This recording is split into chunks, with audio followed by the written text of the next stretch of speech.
Dr. Nicola, coming to you with a quick tip that I just learned from Dr. Catherine Clinton. I did an interview with her for the upcoming Anxiety Summit, and I wanted to share this with you because it really struck me.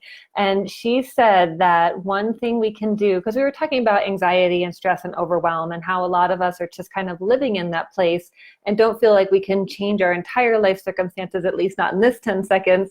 But what can we do to infuse our body with as much good stuff as we can. And she talked about a lot of different tips and tools, but one thing that I wanted to share with you today is that 10 minutes of connecting with another living thing, and that can be a person, a partner, a kid, a loved one, a friend, an animal, your cat, your dog, your horse, whomever, or a plant, a tree, just being in connection with another living thing actually helps to stimulate the vagus nerve, which is this awesome, vagus stands for wanderer, and it's this amazing nerve that travels from the brain all the way down. Vagus means wanderer, so it just wanders all over the body and has all sorts of branches that shoots out all the way down to the gut.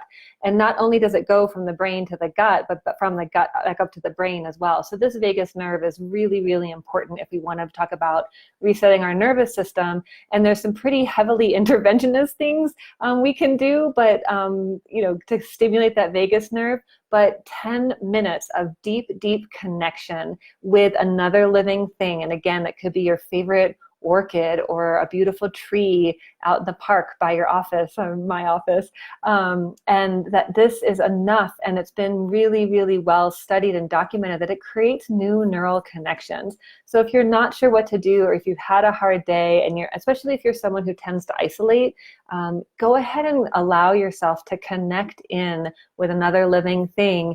And that actually breaks the cycle of being in the sympathetic or fight and flight mode, and actually restores your system back into that more rest and digest, where we can heal and where we can actually filter blood away from the amygdala, which is that reptilian part of your brain where we do fight, flight, freeze, and reproduce, the 4 Fs, and actually shunts blood back towards the front of your brain, your cerebral cortex, where we can think and learn and rationalize and problem solve. So that's one quick thing you can do to reset that connection, especially if you're finding yourself in a prolonged state of stress, overwhelm, or anxiety. Okay, let me know, try it out, and what happens after 10 minutes of connection. Do you actually notice some physiological changes in your breathing, in your heart rate, in the quality, the tone in your muscles? Are they a little bit, a little more relaxed? So let me know what you see. Okay, thanks so much for joining. We'll talk to you soon. Bye.